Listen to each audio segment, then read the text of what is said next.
Hi students, welcome to Design of RCC Structures class. RCC Structuresல இன்னைக்கான கிளாஸ்ல 4th யூனிட்டுக்கான multiple choice questions and answers பார்த்துக்கலாம்.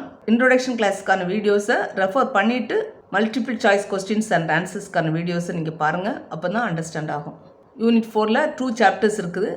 4.1 one way slab, 4.2 two way slab. ஃபர்ஸ்ட்டில் one way ஸ்லாபுக்கான questions பார்த்துக்கலாம். Question number 1. A slab is considered as one way if the answer is C. The ratio of longer span to shorter span is greater than or equal to 2. இது already நம்ம introduction classல படிச்சிருக்கிறோம்.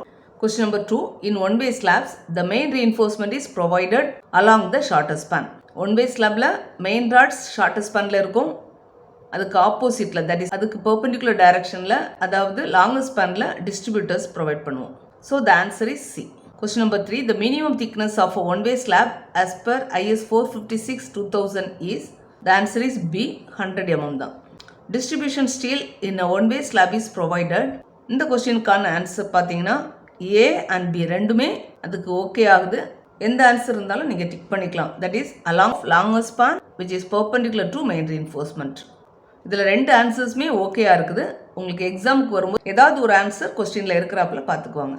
Question number 5. The maximum spacing of distribution, that is secondary bars in a one-way slab shall not exceed, the answer is C, 5 times the effective depth or 450 mm. இதுக்கான answer code book page number 36ல இருக்குது. Code book page number 36ல slabs உள்ள ஹெட்டிங்கில் main rods and distribution ராட்ஸ்க்கான spacing கொடுத்துருக்காங்க. B point வந்து secondary rods, அதாவது டிஸ்ட்ரிபியூட்டர்ஸ்க்கானது, shall not be more than 5 times the effective depth of a solid slab or 450 mm whichever is smaller. அந்த answer தான் கொடுத்துருக்காங்க. So the answer is C. Sixth question. The load carrying capacity of a one-way slab is primarily resisted by, the answer is C, bending in the shorter direction. One-way slabல along shorter spanல தான் இந்த load வந்து distribute ஆகும். So load carrying கெப்பாசிட்டியும் அந்த டைரக்ஷனில் தான் நம்ம calculate பண்ணணும். Question number 7. What is the typical support condition for one-way slabs in building? One-way slabுக்கான support conditions ரெண்டு எண்ணும் சிம்பிளி சப்போர்ட்டடாக இருக்கலாம், அதர்வைஸ் ஃபிக்ஸட் போத் எண்ட்ஸாக இருக்கலாம், அண்ட் ஆல்சோ கேண்டிலிவராகவும் இருக்கலாம். So the answer is D, all of the above. Question number 8. The effective span of a simply supported one way slab is, the answer is B, lesser of clear span plus depth or centre to centre of supports. இதுக்கான answer code book page number 17ல இருக்குது. Already again and again நம்ம refer பண்ணியிருக்கோம். So அந்த பேஜை பார்த்துக்கோங்க. Question number 9. Which IS code is commonly followed for design of one-way slabs in India?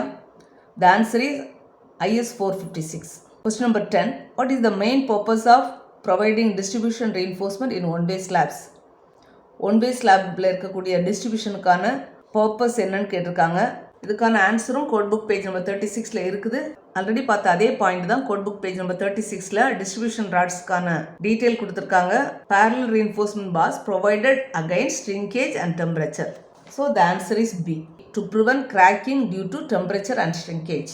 Question number 11. A slab is considered as one way when Ly by Lx greater than or equal to 2. So the answer is B. First கொஸ்டினில் நம்ம வேர்டிங்ஸில் பார்த்துருக்கோம், இதில் ஃபார்முலாவாக பார்த்துருக்கோம். So ரெண்டுமே தெரிஞ்சு வச்சுக்கணும். Question number 12. Distribution, that is secondary reinforcement in one-way slab is provided along longer span. இதுவும் already பார்த்த கொஸ்டின் தான். Answer is B. Question number 13. As per IS 456-2000, the minimum thickness, that is depth of one-way slab is approximately as, the answer is A, span divided by 20 for simply supported. இப்போ இதில் வந்து slab divide by ஒரு நம்பரும் கொடுத்துருக்காங்க. So இது வந்து span to depth ரேஷியோவை தான் இந்த இடத்துல நம்ம கன்சிடர் பண்ணுறோம். கோட் புக் பேஜ் நம்பர் 20ல் span to effective depth ratio for span up to 10 மீட்டருக்கான வேல்யூஸ் இருக்குது. சிம்பிளி சப்போர்ட்டடுக்கு 20 தான். Span divide by D is equal to 20. Therefore D is equal to span divide by 20. இதுவும் introduction கிளாஸில் டீட்டெயிலாக நம்ம explain பண்ணியிருக்கோம், அதை ரெஃபர் பண்ணிக்கோங்க. So the answer is A. Question number 14. Minimum reinforcement in slab is given as, இதுக்கான answer code book page number 39ல இருக்குது. அதில் ஸ்லாப் ஹெட்டிங் கீழே minimum reinforcement. The mild steel reinforcement in either direction slab shall not be less than 0.15% of the total cross section and also 0.12% when high strength deformed bars are used. Therefore, இதுக்கான ஆன்சர் C, both A and B. Answer Aல 0.12% for high strength bars and 0.15% for mild steel கொடுத்துருக்காங்க. ரெண்டுமே okay தான். So the answer is C. Next question number 15. The minimum reinforcement ratio for one way slab for FE415 that is high strength deformed பாஸாக இருக்கும்போது the answer is B 0.12% தான். Next question. The minimum clear cover for a one way slab as per 456/2000 is. இதுக்கான ஆன்சரும் code book page number 37ல் இருக்குது. Page number 37ல் nominal கவருக்கான values கொடுத்துருக்காங்க. இங்கே ரெண்டு டேபிள்லையுமே பார்க்கும்போது மினிமம் வேல்யூ 20 தான். So the answer is B 20. Question number 17. The factor design load on a one-way slab is, the answer is D 1.5 into dead load plus live load. நமக்கு தெரியும் partial safety factor gamma F for loads வந்து 1.5 தான். So 1.5 into dead load plus live load. Next question number 18. In a one-way slab, the maximum spacing of main reinforcement bars should not exceed. Page number 36ல ஸ்லாப்ல A point வந்து main rods காணது. The horizontal distance between parallel main reinforcement bars shall not be more than 3 times the effective depth or 300 mm, whichever is smaller.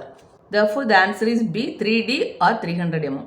Question number 19. The load distribution in one-way slab is, the answer is A along shorter span only. Question number 20. In a simply supported one-way slab, the design bending moment for UDL load is calculated as WL squared by 8. அதில் WU போடலை, இருந்தாலும் இந்த W வந்து design load தான். So the answer is C. Number 21. In a cantilever one way slab the main reinforcement is provided along the shortest span. That is கேன்டிலிவரை பொறுத்தவரை அந்த free projection தான் ஷார்ட்டஸ்ட் ஸ்பானாக இருக்குது. So the answer is A. Next. The design bending moment for a cantilever slab subjected to UDL is given by, the answer is D WL squared by 2. நம்ம design லோடுக்கு WU தான் நம்ம denote பண்ணுறோம். இங்கே WL squared by 2 கொடுத்துருக்காங்க. So the W is consider as design load. Question number 23. In limit state method the factor design load for a cantilever slab is taken as, the answer is C 1.5 into dead load plus live load. Question number 24. The effective span of a cantilever slab is taken as, the answer is B clear span plus of effective depth. இதுக்கான answer code book page number 17ல் ஆல்ரெடி நம்ம பார்த்துருக்குறோம். Code book page number 17ல் cantilever உள்ள ஹெட்டிங்கில் the effective length of a cantilever shall be taken as length to the face of the support plus of the effective depth. So the answer is B. Question number 25. Minimum thickness of a cantilever slab as per IS 456/2000 is L divided by 7. That is code book page number 20ல் span to effective depth ratio for cantileverக்கு 7 தான். So depth is equal to L by 7. The answer is C. Question number 26. Minimum percentage of tension reinforcement in a cantilever slab using mild steel இருக்கும்போது the answer is C 0.15% தான். Next question number 27. Deflection in slab is controlled by span to effective depth ratio. The answer is B. Question number 28. For mild exposure condition, minimum clear cover for slab reinforcement is, page number 37ல mild exposure conditionல nominal cover வந்து 20 தான். So the answer is B 20 mm. இதோட இன்னைக்கான கிளாஸை complete பண்ணிக்கலாம். Next கிளாஸில் 2-way ஸ்லாபுக்கான questions and answers பார்த்துக்கலாம். ஃப்ரெண்ட்ஸுக்கு share பண்ணிக்கோங்க. தேங்க்யூ.